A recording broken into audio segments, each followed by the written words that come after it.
Hi అండి, నేను మీ కుప్పల శ్రీనివాస్ మాట్లాడుతున్నా. ఈరోజు చిన్న టాపిక్, ఒక ఆడపిల్ల గురించి చెప్పబోతూ ఉన్నాను.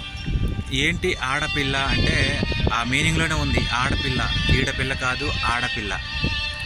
ఏంటి ఆడపిల్ల అంటే పుట్టిన కానించి తల్లిదండ్రుల దగ్గర కొంత వయసు వరకు పెరుగుతుంది. ఆ పెరిగినంత కాలం కూడా ఆమె మనసులో కానీ లేకపోతే తల్లిదండ్రుల మనసులో కానీ ఒక విషయం దాగి ఉంటుంది. ఏంటి అంటే ఆ పిల్లకి ఏమర్థమవుతుంది, ఎప్పుడైనా నేను ఈ ఇంటి నా ఇల్లు కాదు, ఎప్పుడైనా నేను వేరే ఇంటికి వెళ్ళాలి, ఇది నా ఇల్లు ఎప్పటికీ కాదు అనే ఒక బాధ ఆ మనసులో ఏర్పడుతుంది. అలాగే తల్లిదండ్రులకు కూడా నా పిల్ల ఇక్కడ, నా పిల్ల అయినా కూడా ఆడపిల్ల అంటే ఏ రోజుకైనా భర్త ఇంటికి పంపించాల్సిందే, అత్తారింటికి పంపించాల్సిందే అనేటువంటి ఒక వేదన ఆ తల్లిదండ్రుల్లో కూడా ఉంటుంది. అయితే ఇక్కడ ఈ పిల్ల పెళ్ళి అయిపోయిన తర్వాత మళ్ళీ అత్తారింటికి వెళ్తుంది.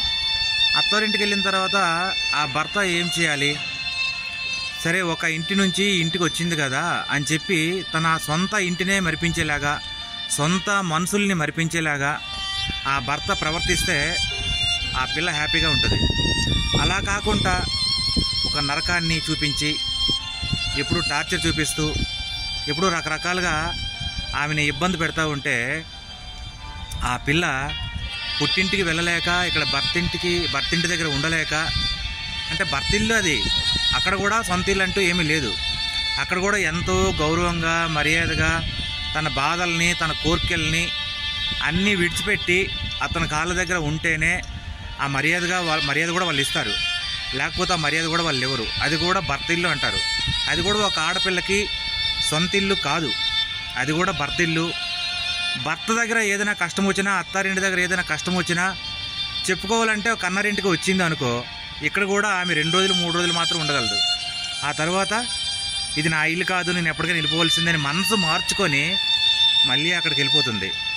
అంటే ఈమెకి సొంత ఇల్లు ఎప్పుడైతుంది, సొంత మనుషులు ఎప్పుడైతారంటే ఒక నాన్నమ్మ ఒక అమ్మమ్మ ఆ స్టేజ్కి వచ్చినంత వరకు సొంత ఇల్లు కాదు, సొంత మనుషులు ఎవరు ఉండరు అనే బాధతో ఆమె తన దుఃఖాన్ని మింగుకుంటూ బ్రతుకుతూ ఉంది. నిజంగా ఒక ఆడపిల్లకి ఇంత వేదన ఆవేదన తన మనసులో ఉంచుకుంటూ బ్రతుకుతుందో చూడండి, చాలా గ్రేట్ కదా. అలాగే ప్రతి భర్త కూడా తన పిల్లని ఎలాగైతే మనం చూసుకుంటామో అలాగే వచ్చిన భార్యను కూడా అలాగే ఒక చిన్నపిల్లలా చూసుకుంటే ఆ కుటుంబం చాలా హ్యాపీగా ఉంటుంది. మరి అలాగ చూసుకునే కుటుంబాలు చాలా తక్కువైపోతున్నాయి. అర్థం చేసుకొని ఉంటే కనుక చాలా మంచిది.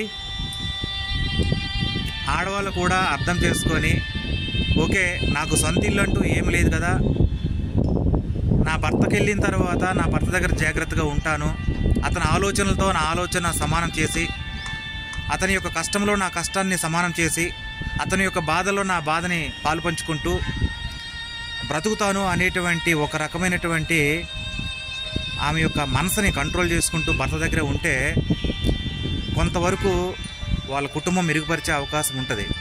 ప్రతి ఆడపిల్ల ఇది గమనించాలి. ఇది కేవలం మన హిందూ సాంప్రదాయం, భారతదేశంలో మాత్రమే ఈ కట్టుబాట్లు ఇవన్నీ ఉంటాయండి. అందుకని ప్రతి ఆడపిల్ల ఎంతో జాగ్రత్తగా ఉంటే కానీ తన సొంత ఇల్లు ఎప్పుడు వస్తుంది, ముసలైపోయిన తర్వాత. ఇది నా సొంత ఇల్లు, ఇది నా ఇల్లు ఒక అమ్మమ్మ ఒక నాన్నమ్మ ఆ వయసులో మాత్రమే వస్తుంది. కనుక జాగ్రత్తగా ప్రతి ఆడపిల్ల జాగ్రత్తగా ఉండడం నేర్చుకుంటే చాలా మంచిది. Thank you. నేను మీ కుప్పల శ్రీనివాస్.